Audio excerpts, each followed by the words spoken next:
47, né? Eu quero ler com esse texto aqui, Gênesis, se os irmãos puderem agora aí, prestar atenção no texto que eu vou ler aqui, vai ser de suma importância para a gente dar prosseguimento à palavra de Deus nessa noite aí, tá bom?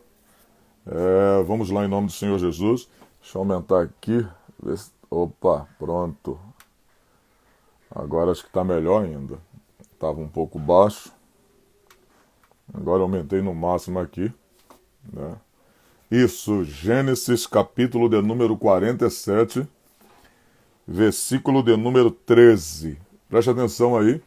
Gênesis capítulo 47, versículo de número 13. Diz assim: E não havia pão em toda a terra, porque a fome era muito grave, de modo que a terra do Egito e a terra de Canaã desfaleciam por causa da fome. Então José recolheu todo o dinheiro que se achou na terra do Egito e na terra de Canaã, pelo trigo que compravam. E José trouxe o dinheiro à casa de Faraó. E acabando-se, pois, o dinheiro da terra do Egito e da terra de Canaã, vieram todos os egípcios a José, dizendo: Dai-nos pão, porque morreremos em tua presença, porquanto dinheiro nos falta. E José disse: Dai o vosso gado, e eu vos-lo darei por vosso gado, se falta dinheiro. Então trouxeram o seu gado a José, e José lhe deu-lhes pão em troca de cavalos, pelo rebanho das ovelhas e pelo rebanho das vacas, dos jumentos, e o sustentou de pão aquele ano, porque por todo o seu gado. E acabando aquele ano, vieram eles pelo segundo ano consecutivo e disseram-lhe: Não ocultaremos ao meu senhor que o dinheiro acabou, e o meu senhor possui rebanhos de animais, e nenhuma outra coisa nos ficou diante do meu senhor, senão o nosso corpo e a nossa terra. Porque morreremos diante dos teus olhos, tanto nós como a nossa terra. Compra-nos, preste atenção, compra-nos, e a nossa terra por pão, e nós e a nossa terra seremos teus servos e de Faraó, e dai-nos semente, para que vivamos e não morramos, e a terra não se desole. Assim José comprou toda a terra do Egito para Faraó, porque os egípcios venderam cada um o seu campo, porquanto a fome prevaleceu sobre eles, e a terra ficou sendo de Faraó.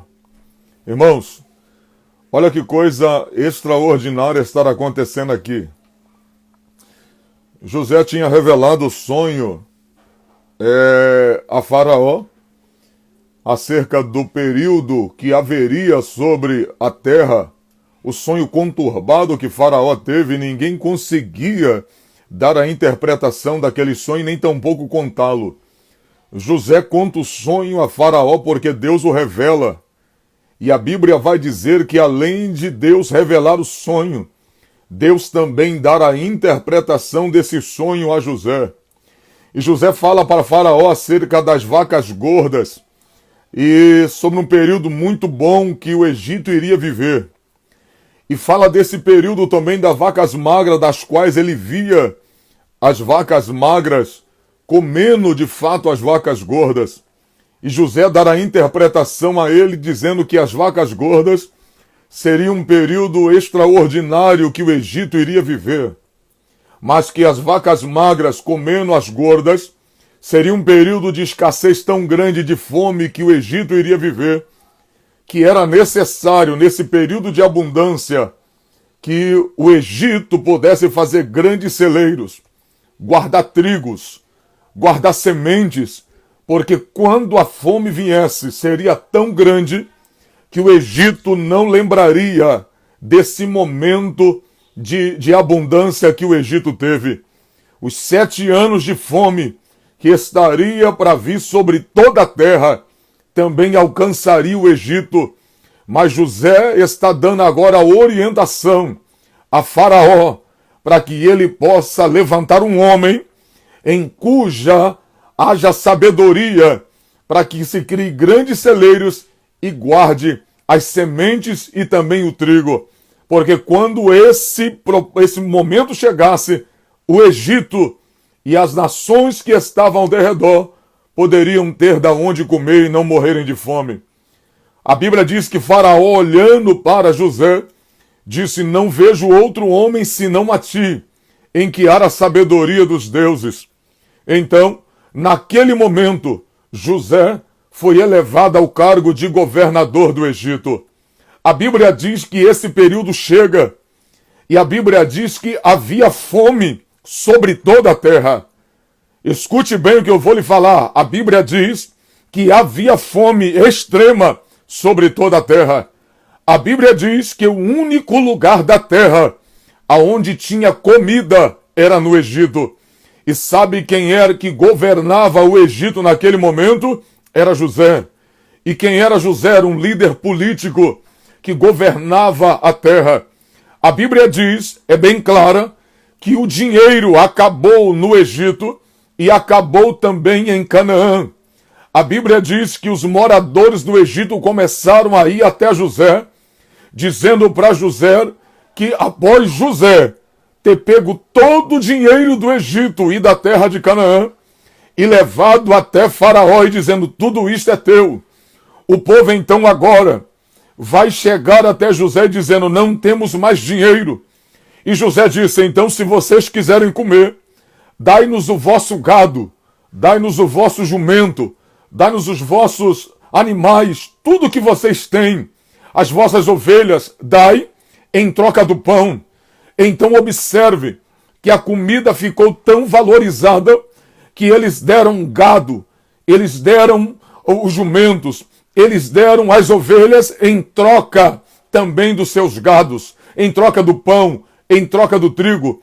A Bíblia diz que aquele ano passou, e a Bíblia vai dizer agora que José, também o povo agora, quando o ano passa, a Bíblia diz que eles começam a sentir fome, embora todos aquele ano eles foram alimentados, mas a Bíblia diz que no ano seguinte acabou a comida, acabou o pão, e o povo começou a sentir fome. E José disse: então, já que vocês não têm dinheiro, e também não têm agora os gados, não têm as ovelhas, não têm os jumentos, dai-me agora as vossas terras, dai aquilo que vocês têm. E a Bíblia diz que o povo deu também as suas terras. Diz a Bíblia Sagrada que o povo foi alimentado durante aquele ano. Só que o outro ano seguinte a fome bateu na porta novamente. E a Bíblia vai dizer que o povo disse: não vou mentir para o Senhor. Já não temos dinheiro, já não temos mais nem animais e também não temos mais terra. Não temos com que comprar, não temos com que pagar. A única coisa que temos é os nossos corpos, é a nossa vida. Então, a gente vai vender a nossa vida, o nosso corpo, e a nossa vida, seja ela fica sendo do vosso senhor, Faraó. A Bíblia diz que José assim aconteceu, para eles poderem comer, para eles poderem sobreviver por mais um período, eles deram a sua vida por causa da comida. A fome era tão grande que por causa da comida, para se ter o que comer, para se ter o que plantar, para que eles pudessem ter alimentos e sementes para poder plantar e comer. A Bíblia diz que eles tiveram que dar a sua própria vida, venderam a sua própria vida para o governo de Faraó e para o governo de José. Resumindo, para comer, eles dependiam agora do governo para sobreviver. Era Faraó, junto com José, que determinava a porção do Egito e do mundo. Se o mundo quisesse comer, se o mundo quisesse sobreviver, eles deveriam vir até José naquele período de 7 anos de escassez para poder comer, para poder sobreviver. Olha o que a fome fez. A fome era tão grande. Observe que quando se tem fome, parece que a razão desaparece. Parece que a única coisa que o ser humano deseja naquele momento, desejava naquele momento, era alimentar seus filhos, era alimentar sua família, porque deve ser desesperador uma criança sentindo fome. Deve ser desesperador uma criança dizendo: mãe, eu quero comer. Deve ser desesperador uma criança chorando, dizendo: mãe, eu preciso comer, eu quero me alimentar, eu estou com fome, a minha barriga está doendo. Um pai, uma mãe olhando o seu filho sentir fome, ela entra em desespero e ela é capaz de fazer tudo para que a sua criança tenha comida para se alimentar. Imagina não ter a farinha láctea, imagina não ter o arroz, imagina não ter o feijão, imagina não ter a farinha, imagina o estômago começar a doer porque está sentindo fome. Imagina o que é a fome. A fome fez com que o povo desse seus gados, a fome fez com que os homens pudessem comprar a comida do Egito, que estava um preço exorbitante, o preço ficou maior. A Bíblia diz que o preço subiu para que as pessoas pudessem comprar comida, elas pagariam mais alto para poder comer. Então, como a inflação subiu, como tudo subiu, era o único lugar que tinha comida naquele período, era no Egito, eles pagavam mais caro. E quando se trata de comida, quando se trata de comer, não importa o quanto custa, eu quero comer. Eu quero matar a fome dos meus filhos. Eu quero matar a minha fome, então eu dou o que eu tenho. Eu vou dar o que eu tenho. Então, eles deram o seu dinheiro. A Bíblia vai dizer que o dinheiro acaba. Acabou todo o dinheiro do Egito. E o texto vai dizer que de Canaã também. E quando acabou, o povo vai até José e diz: não tenho mais com o que comprar. José disse: então me dá os vossos gado, me dá os vossos camelos, me dá as vossas ovelhas. O povo deu. Não importa se era uma ovelha por um quilo de trigo, não importava. Por uma semente o povo queria comer. O povo desejava comer, então eles estavam dando. E deram todos os animais que tinha, para que pudesse ter pelo menos comida durante um ano. No ano seguinte, a Bíblia vai dizer que esse povo agora vai lá e já não tem dinheiro e nem gado, não tem animal nenhum. Eles vão dizer: toma nossas terras. E por mais um ano, eles vão comer por causa da terra que tem. Passa-se mais um ano, e o texto vai dizer que eles não têm gado, eles não têm nenhum animal e não tem mais terra. Eles dizem: não temos mais terra, não temos animais, então a única coisa que nos resta e não temos dinheiro é a nossa vida. E José disse: a vossa vida pertence agora ao Egito. Então, por causa da fome, eles venderam a própria vida para o Egito. Olha isso aqui do que eu vou te falar agora. Por causa da fome, eles venderam a sua vida ao Egito. Escuta do que eu vou te falar agora. A Bíblia diz que vai chegar um período, Jesus também já alertou sobre isso. Em Mateus capítulo 24, Jesus falou sobre o princípio das dores. Jesus falou sobre algo que está para acontecer sobre o mundo. Jesus disse: é mister que isso aconteça, nação contra nação, reino contra reino, haja fome, haja peste, mas isso não é o final, é o princípio das dores. Jesus disse que antes que chegasse o grande e terrível dia, haveria sinais, e um dos sinais seria a fome. Agora, olha isso aqui, a Bíblia diz, olha que coisa extraordinária. Olha isso aqui o que está escrito em Apocalipse, no capítulo de número 6, no capítulo de número 6, versículo de número 5 e 6. Olha o que diz Apocalipse, capítulo 5, versículo de número 6, que fala acerca da grande tribulação. Quando abriu o terceiro selo, ouvi o terceiro ser vivente dizendo: vem. Então vi, e eis que um cavalo preto, e o seu cavaleiro com uma balança na mão. Quando abriu o terceiro selo, ouvi o terceiro ser vivente. Olha que coisa extraordinária. O texto vai dizer que vai se comprar 1 quilo de trigo. Olha para cá. 1 quilo de trigo vai se comprar por 1 denário. A Bíblia diz que é uma medida por 1 denário. uma medida por mais um denário. Tudo que se comprar na grande tribulação, a fome será tão intensa. No capítulo 6, que fala da abertura dos 6 selos, aberto pelo Cordeiro de Deus, o texto vai dizer que em um desses 6 selos haverá fome, e é o cavalo preto que está com a balança na mão. É justamente porque a terra estará sendo seguida, afetada por catástrofes. Não é nem uma questão política, mas por catástrofes, sinais vindo do céu. A terra será ferida e haverá também fome nesse período. E o texto diz que um cavaleiro com uma balança na mão para medir, ou seja, a comida sobre a terra vai estar tão escassa por causa dos sinais que acontecerão na natureza, sinais catastróficos, terremotos, furacões.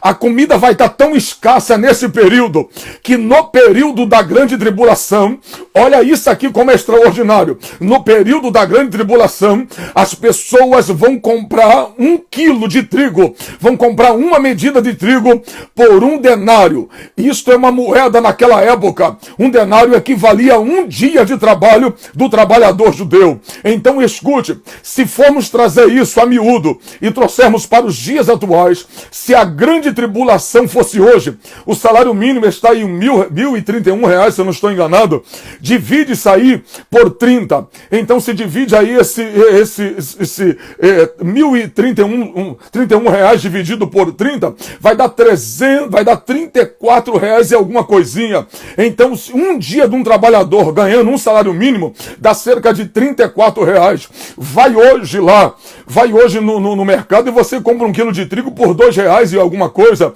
Na grande tribulação, se for comparar e dividir o valor por um dia do trabalhador nos dias atuais, dividindo o salário mínimo em 30, dá R$34. Então, a comida vai estar tão escasso e ela vai estar tão cara na grande tribulação que as pessoas vão começar a comprar com o que tem. Agora escute isso aqui, eu fui buscar essa palavra no original.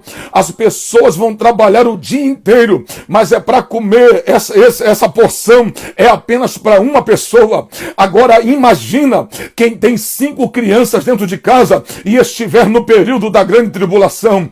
O que é que elas serão capazes de fazer para não ver seu filho passar fome? O que é que elas serão capazes de fazer para não ver sua criança passar fome? Olha para cá, escute do que eu vou te falar. Se Jesus disse que haveria fome, se a Bíblia diz que haveria fome, o que é que está acontecendo agora? Aonde é que eu quero chegar? Olha que coisa extraordinária, olha que coisa maquiavélica que estão tramando contra a nação mundial. Olha para cá, se você não sabe, estamos agora debaixo de uma situação que a gente praticamente nunca viveu. Já vivemos a gripe, né? H1N1, já vivemos a gripe suína, a gripe do frango, houve-se a mortandade no mundo, mas nunca houve essa quarentena até então na nossa geração. É a primeira vez, e é uma quarentena mundial, aonde se estabeleceu uma quarentena mundial. Se você não sabe, o mundo tem cerca de quase 8 bilhões de pessoas. Cerca de 3 bilhões estão em quarentena. Olha para cá, 3 bilhões estão em quarentena. Essas pessoas agora estão privadas do seu direito de saírem de dentro de casa. E se você não sabe, o grande alarme agora da sociedade é de um vírus que ele é contagioso, sim. Ele pode trazer letalidade sobre a vida das pessoas, sim. Mas se tem uma classe de pessoas que pode ser contaminadas e haver uma letalidade, são as pessoas com a idade mais avançada ou aquelas pessoas que já têm um certo grau de enfermidades no seu corpo, aonde a sua imunidade está baixa, e essas pessoas, na verdade, elas podem sim ser levadas a óbito. Pastor, mas o que está acontecendo agora na Inglaterra, o que está acontecendo agora na Espanha, o que está acontecendo agora na Itália, eu já tive por diversas vezes na Itália, ou seja, na Europa, já tive por diversas vezes, embora na Itália eu nunca fui, mas já tive em vários países da Europa, e eu peguei frios exorbitantes quando eu estive em Londres, quando eu estive na Holanda, quando eu estive na Bélgica, em Portugal, peguei muitos frios na Europa, frios 5 graus, 6 graus abaixo de zero, até graus, a sensação térmica de 10 graus. E todos os infectologistas são unânimes em dizer que em países frios o vírus sobrevive mais. Então, acaba até sendo entendido de forma mais racional que no momento agora, na atual conjuntura, aonde se tem um vírus, aonde os países estão no inverno, a letalidade pode ocorrer de forma mais rápida do que num país como o nosso, o Brasil, que é um país tropical. Agora escute isso aqui, essa questão do coronavírus, embora real, essa questão do vírus, embora real e pode trazer letalidade, não estou discutindo se o vírus ele prolifera, não é isso que eu estou discutindo, se ele é letal ou não, não é isso que está em pauta, mas o que está em pauta aqui é o que está sendo preparado, é o que está sendo testado. Sabe o que está sendo testado na humanidade agora? Chama-se a lei marcial, uma lei que as pessoas não estão dando conta do que está acontecendo. A gente está sendo testada, a humanidade está sendo testada, está sendo posta à prova. Tudo está sendo bem arquitetado e elaborado. Está vendo como a população mundial está reagindo a uma ordem. Se você não sabe, nós estamos debaixo de uma ordem mundial, onde 3 bilhões de pessoas estão agora em quarentena. E os governadores, os líderes mundial, os homens que estão aí, a cúpula das trevas, estão agora pensando, estão agora arquitetando e vendo como a sociedade mundial está reagindo a essa questão da obediência à lei. Estão usando apenas a questão do coronavírus. Primeiro, massificando a massa, trazendo notícias, trazendo tudo quanto é notícia, sempre de massificação, para que você fique dentro de casa, para que você fique aterrorizado. Olha que coisa extraordinária. Você não percebeu ainda o que está acontecendo na massa de manobra? Será que você não percebeu o que está acontecendo no nosso país? Ou será que só eu que estou percebendo e alguns? Olha para cá, porque você não vai ver no site, porque você não vai ver no perfil do governador do Rio de Janeiro quantas pessoas são curadas? Será que você nunca viu lá ele colocar, não existe no perfil dele, as 220 mil pessoas que já foram curadas, seja pela cloroquina, seja por outro remédio, seja as pessoas que receberam tratamento e foram curadas? Você não vai ver no perfil do governador de São Paulo, João Dória, dizendo as pessoas que foram curadas. Como os outros perfis de políticos, eles só colocam uma coisa ruim, eles só colocam o pânico, para que você não pense, para que você não pesquise. Olha para cá, irmãos, por que não se fala disso? Por que não se fala que as pessoas estão sendo curadas, mas só fala que tem que comprar equipamento, que tem que cuidar de pessoas, que os hospitais estão lotados, e quando você vê, está tudo vazio, os hospitais vazios. Olha para cá, é um teste que está sendo feito. Aí você olha para mim, pastor, o que está acontecendo então? Está acontecendo um teste mundial, e eu vou falar para você o que está acontecendo agora. Chama-se a lei marcial. Escreve isso aí para que as pessoas vejam. A lei marcial. Guarde isso aí. Lei marcial. Pastor, define para mim o que é lei marcial. Eu fui lá na enciclopédia Wikipédia, a enciclopédia livre. Eu fui lá pesquisar o que significa lei marcial. Olha que coisa é isso aqui. Segundo a Wikipédia, a enciclopédia livre, a lei marcial significa isso aqui, ó. Chama-se lei marcial. O sistema de leis que tem efeito quando uma autoridade militar, geralmente após uma declaração formal, toma o controle da administração ordinária da justiça, normalmente de um estado. Ou seja, é isso que os governadores estão fazendo. A lei marcial traduz-se geralmente pela suspensão. Guarde isso aqui. A lei marcial traduz-se geralmente pela suspensão. Guarde isso aqui.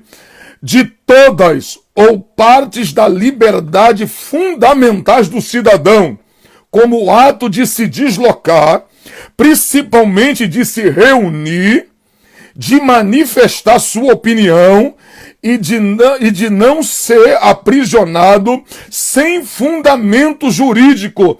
A lei marcial entra em vigor somente em situações excepcionais, como na preparação da instituição de um regime totalitário ou ainda em reação a uma catástrofe natural. Olha que coisa terrível. Sabe quem assinou essa lei marcial? Quem assinou ela foi Barack Obama. No seu segundo mandato, foi ele que assinou a lei marcial. A gente está sendo posto à prova. A gente está sendo testado por algo pior que está por vir. A humanidade agora está à prova. Olha isso aqui, ó. A lei marcial traduz-se geralmente na suspensão de todos ou parte da sua liberdade fundamentais do cidadão, como o ato de se deslocar, principalmente de se reunir, de se manifestar sua opinião, ou de ser aprisionado sem fundamento jurídico. Você não percebe que já mandaram você se guardar, você se retirar para dentro de casa?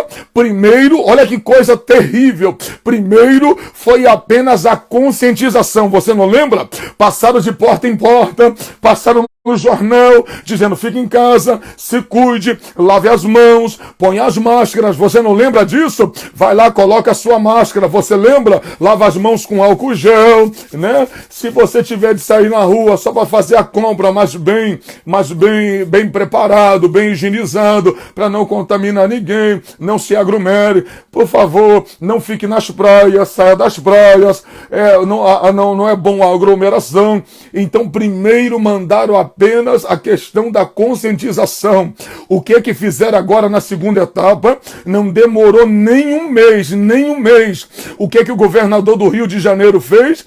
Ele disse: quem desobedecer a ordem do governo, quem desobedecer a minha ordem, vai ser preso, vai ser conduzido à delegacia e preso. Olha o que a lei marcial diz, olha que coisa terrível. A lei marcial traduz-se geralmente pela suspensão de todas ou de partes da liberdade fundamentais do cidadão, como o ato de se deslocar, principalmente de se reunir e de se manifestar sua reunião, ou seja, e ainda do aprisionamento, sem sequer ter fundamento jurídico, ou seja, só pelo fato de você ser conscientizado. E na segunda etapa, o que ele diz? Se eu encontrar alguém circulando pela rua, sem for você ir para um trabalho onde se pode ser liberado, como posto de gasolina, se você não trabalha lá, se você não trabalha no hospital, se você não trabalha na farmácia, se você não trabalha na padaria ou no mercado, o seu direito de ir e vir está privado. E ele diz: se você não estiver na rua fazendo a função desse trabalho, você vai ser conduzido, você está desobedecendo uma lei. A gente está sendo testado para ver como a humanidade está se comportando nesse momento. A gente está sendo testado por um governo que está sendo preparado. Olha para cá, você não percebe o que está acontecendo? A gente não pode ir para a rua se manifestar por causa do coronavírus. Usaram a questão do coronavírus porque é contagiante. Não pode haver aglomeração, mas não é. É a lei marcial sendo testada, aonde você não pode se reunir, porque se você se reunir lá, só pelo simples fato de você se reunir, você vai ser preso, você vai ser conduzido. O que é que aconteceu com aquela moça? O que é que aconteceu com aquelas duas moças no Rio de Janeiro? Que eu postei o vídeo aonde o governador do Rio de Janeiro, ele deu a ordem para que a polícia prendesse as pessoas que estivessem transitando pela orla. O que é que ela fez? A moça foi parada e estava fazendo o seu exercício, o seu corpo, e ele foi as duas moças foram algemadas. Não estavam roubando, não estavam traficando, não estavam fazendo nada, mas foram algemadas. O que é que acontece? Primeiro, dentro da lei, a lei marcial, primeiro se há conscientização. Depois que as pessoas desobedecem à lei, dizendo não vá, não pode, aí vai haver a condução. Chama-se condução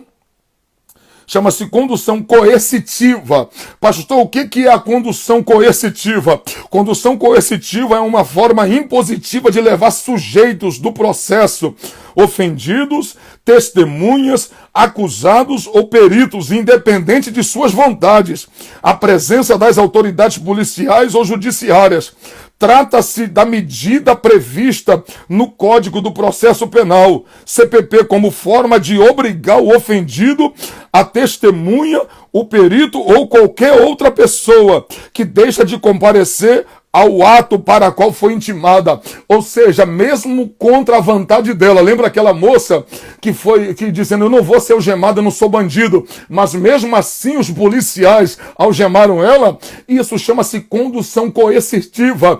Então, primeiro se orienta, depois que se desobedece, acabou. A pessoa vai ser presa, a pessoa vai ser conduzida à delegacia, mesmo sem nunca ter ido presa. Sabe o que é isso? É a lei marcial sendo testada. Tudo isso para preparar a humanidade para o governo do anticristo. Olha para cá, eu estou chocado. Eu estava vendo aqui em Santa Catarina, eu estava vendo agora 18 mil famílias se inscreveram na prefeitura de Santa Catarina, das outras cidades, de Itajaí. Se inscreveram, sabe para quê? Para pedir cesta básica à prefeitura. Será que você não observa que a mesma coisa que aconteceu no período de José, será que você não percebe que o anticristo vai fazer a mesma coisa? Assim como toda a terra precisou de ir até o Egito, de um homem, de um político, para alimentar a humanidade, para que ela não morresse, para que o Egito não morresse, Canaã não morresse. Você não percebe que é isso que eles estão querendo fazer, um governo comunista, aonde você dependa dele, aonde o ser humano dependa do governo para comer, aonde o ser humano dependa do governo para vestir, aonde é eles que vão determinar o preço das coisas, aonde é eles que vão determinar o que você vai comprar, o que você vai ver. A mídia será controlada. Irmãos, é apenas um teste que está sendo feito. Olha para cá. Eu vou falar. Olha para cá, deixa eu te falar de algo aqui extraordinário. Eu fui pesquisar agora. Tem um sistema que foi feito em 2008 pela Noruega, foi feito na Antártida, no Ártico. Aliás, lá no Ártico tem uma escavação subterrânea, onde existe 4.000 sementes, ou seja, todas as sementes que existem na face da terra, todas as sementes estão lá armazenadas. Quando você pesquisa por que eles armazenaram toda aquela semente dentro daquele local, foi os noruegueses que fizeram isso. Quando você pergunta, quando você vai pesquisar por que eles armazenaram todas aquelas sementes dentro daquele lugar no Ártico, naquela situação, naquele compartimento subterrâneo, sabe o que eles alegam? É que se no mundo houver uma catástrofe, se no mundo tiver uma guerra, uma terceira guerra mundial, e se a terra toda for devastada, eles têm como replantar a terra, eles têm como replantar e a terra ser reconstruída. Então, se é eles que detêm toda a semente do mundo, quando a terra sentir fome, e vai até a quem? Vai a quem tem a comida, vai a quem tem o alimento. E se você não sabe, tá tudo sendo preparado. Tá tudo sendo preparado. E a humanidade aí brincando. A humanidade sem perceber o que está acontecendo. A humanidade sem perceber o que está acontecendo. Irmão, tem algo terrível sendo preparado. O pessoal está dizendo que travou. Travou ou está normal? Tem algo terrível sendo preparado. Se tiver me ouvindo, tá bom. Independente se travar, não tem problema. Mas se você estiver me ouvindo, que esteja melhor assim. Tá tudo sendo preparado. É chamado a Arca das Sementes. Olha para cá. É a Arca das Sementes que estão sendo preparada. Os irmãos estão me ouvindo bem? Tá travando, mas tá me ouvindo?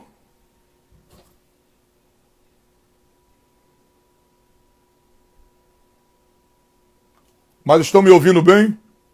Eu quero saber só se estão me ouvindo. Não estão me ouvindo?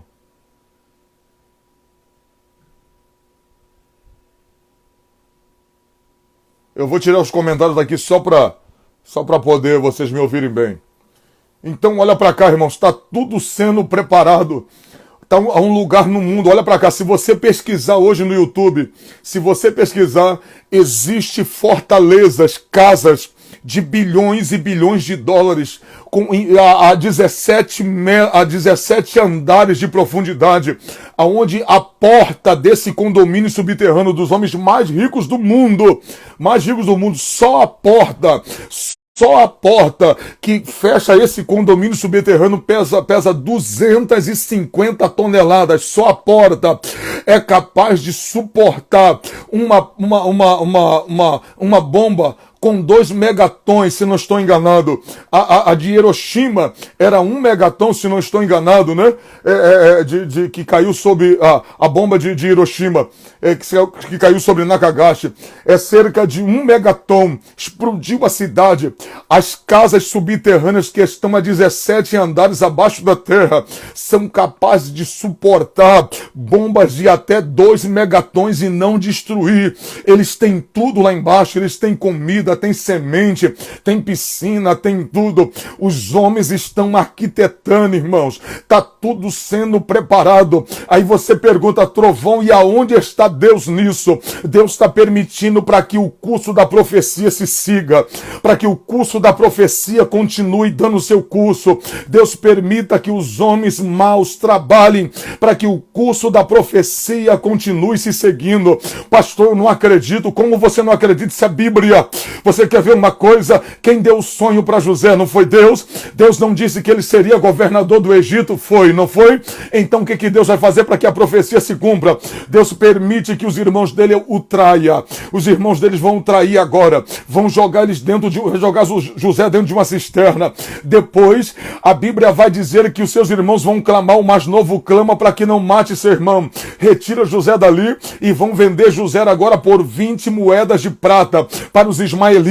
Os ismaelitas levam José para onde? Para o Egito. E lá no Egito ele é vendido como moeda de troca. Ele é vendido como um objeto. E quem é que compra ele? A Bíblia diz que Potifar compra, trabalha na casa de Potifar, é acusado de estupro, vai para a cadeia, e da cadeia vai até Faraó, e depois de interpretar o sonho ele vai para a prisão. Então observa que toda aquela maldade que fizeram com José cooperou para que a promessa de Deus se cumprisse na vida de José. Deus está permitindo os homens fazerem isso. Deus está permitindo a humanidade fazer isso. Os homens maus que trabalham para as trevas fazerem isso. Sabe para quê? Justamente para que a palavra se cumpra. Vai haver um período muito grande de fome. O teste está sendo feito. O próprio Adolfo Hitler, ele disse, eu estava vendo um filme de Hitler, e ele disse certa vez, despene uma galinha, arranque da galinha suas penas, ela vai sangrar, mas dá comida para ela vai vir a palma de sua mão e vai comer, não importa a dor, a galinha tem fome. É o que estão fazendo com a humanidade. O protótipo está sendo feito, o teste está sendo feito para que a humanidade coma na mão dos governantes.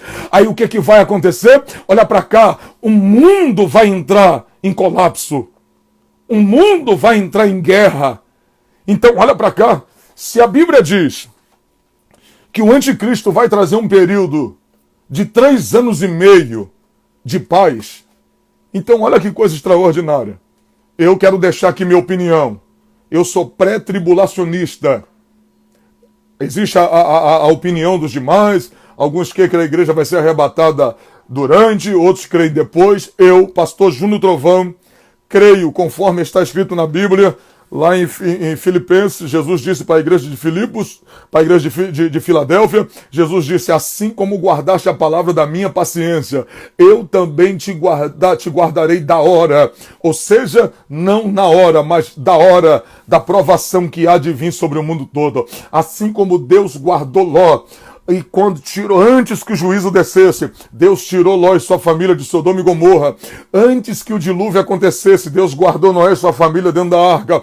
Assim também creio que a igreja será arrebatada. E o que vai acontecer? O mundo vai estar em pânico. O mundo vai estar em crise moral, ética, econômica. O mundo vai estar em crise. E é nesse momento que o mundo vai estar em crise, é nessa hora que o mundo vai clamar por um Salvador, para um homem que traga paz, e é nessa hora que o sistema mundial vai apresentar um homem que possa trazer a solução para o planeta. Então as pessoas vão ovacioná-lo, as pessoas vão louvá-lo, porque ele é um homem que trouxe uma paz para o mundo, ele trouxe a paz para os governos, ele trouxe a paz aonde não havia entendimento, aonde havia dúvida, aonde havia divisão, ele consertou tudo. São 3 anos e meio de falsa paz. Então um homem que vai trazer a solução econômica, o homem que vai trazer a comida para a mesa das pessoas que ficarem, é nessa hora que as pessoas vão clamar por um Salvador,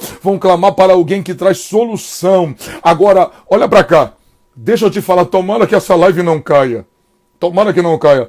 Um dos maiores médicos do mundo é um brasileiro, lecionou por muitos anos na faculdade de Harvard, nos Estados Unidos, Dr. Laí Ribeiro, nutrólogo, cardiologista especializado, um homem é fera, muito fera. E ele estava dizendo que a tecnologia 5G, você sabia que a tecnologia 5G, sabe de onde ela veio? A primeira antena 5G do mundo, ela foi instalada na mesma cidade onde se veio o coronavírus. Você sabia disso? E quando se instalou lá para fazer o teste dessa tecnologia, dessa antena 5G, não demorou muito, não demorou dias, os pássaros aonde essas ondas magnéticas chegavam no 5G, os pássaros morriam. Eles descobriram que essa tecnologia 5G, quando ela chega próximo de nós, quando a gente vai receber, é uma frequência menor, mas também muito mais potente. Por exemplo, se você estiver no seu quarto, se tiver muita parede, esse Wi-Fi 5G ele não vai vir no seu quarto. Mas as ondas são pequenas, mas todavia, quando se chega perto, ela tem uma letalidade muito grande. E o Dr. Laí Ribeiro, a maioria afirmam que elas vêm para baixar sua imunidade. Você fica mais suscetível às enfermidades. Irmãos, há algo muito terrível sendo feito. Você que tem um 5G, pesquise sobre isso na internet. Pesquise sobre o que está acontecendo. A tecnologia 5G está matando diversos pássaros, estão matando abelhas. Grandes gênios da ciência dizem que se matar as abelhas do mundo, em 4 dias a humanidade está morta. Irmãos, se você colocar agora no YouTube e colocar lá os 10 mandamentos da Geórgia, você vai ver uma placa gigante feita de pedra que está na Geórgia. Você vai ver lá que o último mandamento dos Illuminati, chama-se reduzir a população mundial em 500 milhões de pessoas. Você não observa que eles estão matando a geração mais antiga? Você não observa que eles estão matando a geração mais velha? Eles estão querendo fazer a geração ao molde deles. Dizem eles que querem trazer uma geração de sábios, inteligentes, intelectuais, onde não haja mais pobre. O pobre vai servir apenas para servi-los. É quase um padrão que acontece hoje em Dubai.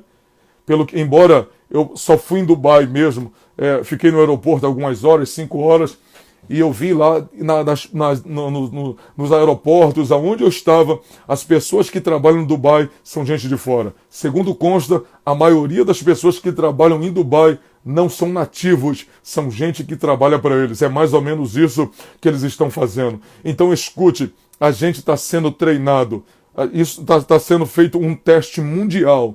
E se você não sabe, o que eles querem é trazer o pânico. O que eles querem é trazer a dor. Eles querem que você clame, pedindo a eles comida. Eles não querem que você dependa do seu esforço. Como a Bíblia diz, né? O homem sobreviverá do seu suor, do seu rosto. Eles querem que você dependa deles para comer. Eles querem que você dependa da migalha deles para comer. Isso é só um protótipo do que está por vir. O Papa mesmo já abriu a boca outro dia e disse que o mundo está precisando de um homem que possa governá-lo ele inteiro. O Papa está alertando para o anticristo e a igreja está dispersa. Desperta você que está dormindo.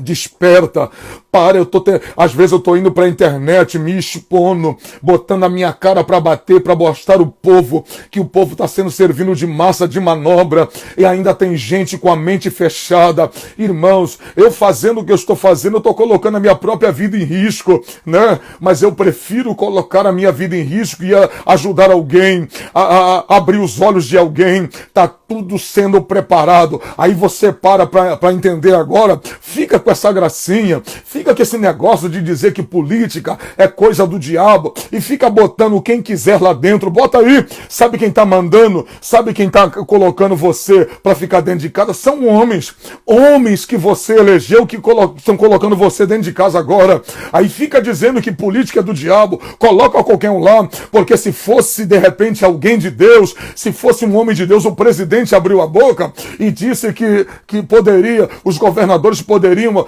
fazer com que as pessoas fossem à rua, consciente dos cuidados com as máscaras, conforme já tem a sociedade já está conscientizada. O que fizeram? Quase crucificaram o presidente. Os governadores se voltaram contra ele.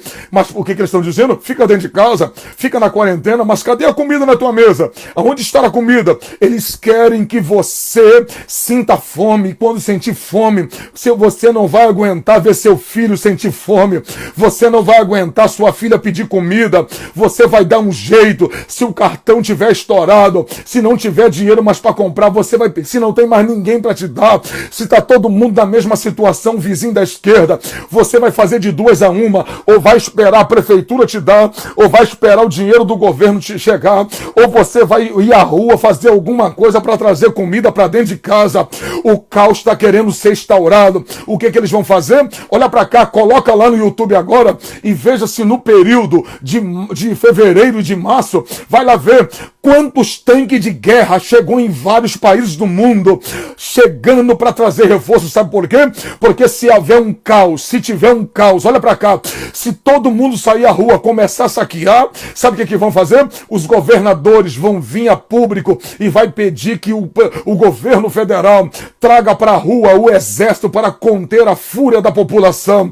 E quando para conter a fúria da população, vai ter que se prender, vai ter que se usar a força, até mesmo vai ter tiro, pode haver derramamento de sangue. Aí imagina, filmando, gente sendo presa, tomando tapa na cara, tomando cacetada, tomando tiro. Aí vão dizer o quê? O governo trouxe esse pânico, vai voltar a população. Pronto, aí está tudo sendo testado, vai estar tudo sendo do jeito que eles querem. Os exércitos vão ser testados, as forças vão ser testadas, as armas serão testadas, está tudo sendo preparado. E Deus me trouxe aqui, eu peço até que você ore por mim, mas Deus me trouxe aqui para alertar você. Vamos orar. Eu sei que muita coisa não vai ter como ser impedida, mas o teste está sendo feito. Eu só vim aqui para dizer para você, ainda não chegou a hora, mas o primeiro teste está sendo feito. Esse é o toque de recolher. O primeiro toque já foi dado, de recolher. A população está vendo como é que ela se dá com a ordem, está vendo se ela é desobediente, se ela não é, se ela é cativa,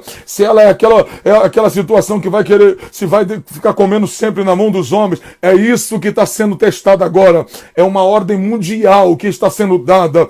Então, com esse argumento acerca do coronavírus, que é mais terror do que letalidade, apenas, embora vida é vida e vida não se discute, mas até agora 500 e poucas vidas, né? 538 vidas agora, me parece que foram mortas, alguma coisa assim, alegam eles que é o vírus, né? Mas tem gente aí que já está reclamando, dizendo que gente que morreu do coração está dado como morte do Covid-19. Irmãos, olha para cá, é apenas o pânico que está sendo instaurado. Eu não entendo esse povo. Outro dia mandaram uma foto para mim, que nem Globo eu vejo mais, graças a Deus. Mandaram uma foto para mim daquela repórter Maju, apresentando o Jornal da Tarde, ela apresentando o jornal, e lá por detrás mostrava os diretores da Globo, do jornal ali, todo mundo, mais de 30, sem máscara, no mesmo local, confinados. Só serve o confinamento pra gente. Só não pode trabalhar a gente, mas eles podem. E eu fico pensando como é que esse povo estará aí, irmãos. A gente está sendo totalmente testado e ludibriado, irmãos. Mas Deus me trouxe aqui para alertar alguém, para dizer para você, abre os olhos. Abra os olhos. Avise alguém. Avise alguém que está tudo sendo preparado. Você, olha para cá. Vê essa geração do seu pai. Vê essa geração da tua mãe. Morria de câncer como hoje. Você já parou para pensar, não? Minha mãe tem 60 e poucos anos. Rapaz, eu sou do tempo, filho. Eu sou do tempo que eu jogava bola na rua com os adolescentes da escola. Eu tomava água na mangueira. Eu tomava água, era quem brincava de bola que sabe, quem brincava de pique-esconde, pique-tã, ia na rua, tomava água da bica. Aí disseram agora que a água tem que ser tratada, é direito garantido pela Constituição, é direito nosso, que a água da torneira tem que ser potável. É direito nosso, a água da torneira tem que ser potável, a gente tem que beber. A gente tem que ter uma água saudável para beber, é direito nosso garantido pela Constituição. Aí o que acontece? Disseram para você que só água filtrada, aí vai lá a gente comprar água filtrada, né? Aí inventaram o coelhinho da Páscoa. Na verdade, vai lá a gente comprar ovo da Páscoa. Eu nunca vi coelho botar ovo. O Papai Noel vindo no trenó, eu nunca vi o Papai Noel descer na chaminé e nem voar com as renas no ar. Mas colocaram o Papai Noel e a gente tem que comprar presente no Natal. Tudo que eles colocam a gente aceita. E você acha que numa situação como essa a gente também não ia aceitar? Mas graças a Deus que ainda tem gente que abre os olhos dos outros. E eu espero que nessa hora você tenha os olhos abertos e que a face de Satanás caia por terra. Deus não te chamou para depender de homem nenhum. Deus te chamou para depender dele. E eu creio, Elemanagashuri Calabaio, eu creio que antes do diabo se manifestar com o anticristo, a trombeta vai soar e a gente vai embora para casa, vai ficar capetada toda aí, porque a gente vai para o céu, a gente vai para casa em nome do Senhor Jesus. E não adianta, os homens podem realizar planos, os homens podem realizar planos, mas eu tenho uma palavra da parte de Deus para quem está me ouvindo aqui. Não se apavore, apenas permaneça em Cristo. Eu tenho uma palavra da parte de Deus para alguém. Os homens realizam planos, mas a última palavra, ela vem da boca do Senhor.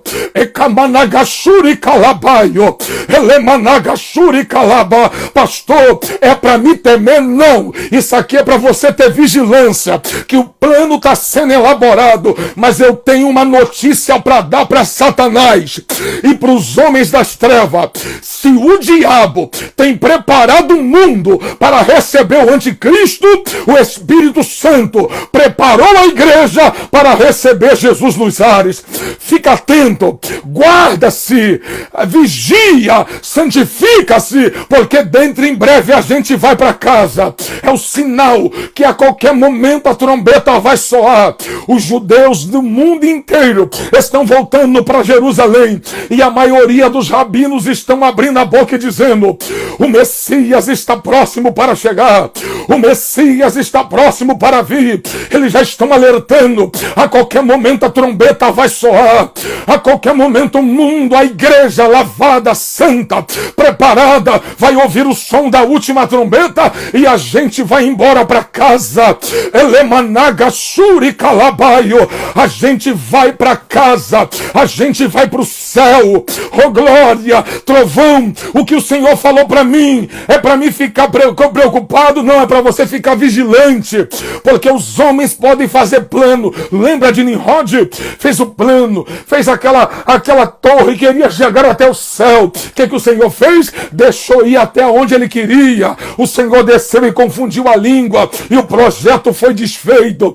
O diabo só trabalha até onde Deus deixa. Eminassi Kamanaga cheia. Não tem Witzel, não tem dó glória. Não tem ninguém, não tem Bolsonaro, não tem ninguém que possa mandar nos planos do Criador. Não é os homens, olha para cá, não é Deus que trabalha para os homens, é os homens que trabalham para Deus, seja eles que servindo a Deus ou servindo ao capeta. Todos os homens trabalham para Deus, se não seja fazendo a sua vontade, mas é realizando os seus projetos de um jeito ou de outro. Eu já disse aqui, não foi? Lembra que eu falei alguns minutos atrás? Lembra? Camanagaceia. Tentaram matar José, não conseguiram. Eita glória! Emanagashuri calabaio. Pode até tentar te matar, mas se não for a hora de morrer, filho, não tem 5G, não tem coronavírus, não tem nada que vai te parar, não tem lei marcial, não tem nada, até porque os homens da Bíblia, aí alguém olha para mim e fala assim, pastor, mas tem gente aí que está dizendo, Trovão, que a gente tem que obedecer às autoridades, sim, mas depende do contexto, depende-se do contexto, porque a Bíblia diz que quando mandaram Pedro calar a boca para não pregar mais o evangelho, a Bíblia diz que Paulo disse para as autoridades do Sinédrio, mas vale, senhores, obedecer a Deus do que a vós, então não vão nos calar, vamos pregar o evangelho, vamos falar de Jesus, que ele vai voltar, e que os planos das trevas serão desarticulados a hora que Deus quiser, e esses planos que estão fazendo aí, está tudo sendo caminhado para a grande tribulação, mas a gente não vai estar aqui, a gente será arrebatado, a gente vai para o céu, queira ele fazer os projetos deles ou não. A Bíblia diz no quarto livro, no capítulo 6 de Apocalipse, versículo de número 8, a Bíblia diz que o quarto cavaleiro é o cavalo amarelo, e quem seguia ele é a morte, e com ele estará a peste, com ele estará a fome, com ele estará a guerra. Sempre essas três armas o diabo se utilizou: fome, peste e espada e guerra. O diabo sempre se utilizou dessas armas, e não é agora, nessa hora final, que ele vai deixar de se utilizar. Creia, porque Deus me trouxe aqui para despertar alguém. Falta cerca de 25 segundos para que essa live termine. O Instagram colocou aqui para mim que falta 25 segundos para terminar. Mas eu vou voltar para fazer o apelo. Eita glória, eu também estou sentindo. Ekamanagashuri calabaio. Eu estou sentindo a presença de Jesus aqui. Eu estou sentindo a glória. Oh glória, eu vou voltar. Ela vai cair, mas eu vou voltar agora. Aleluia.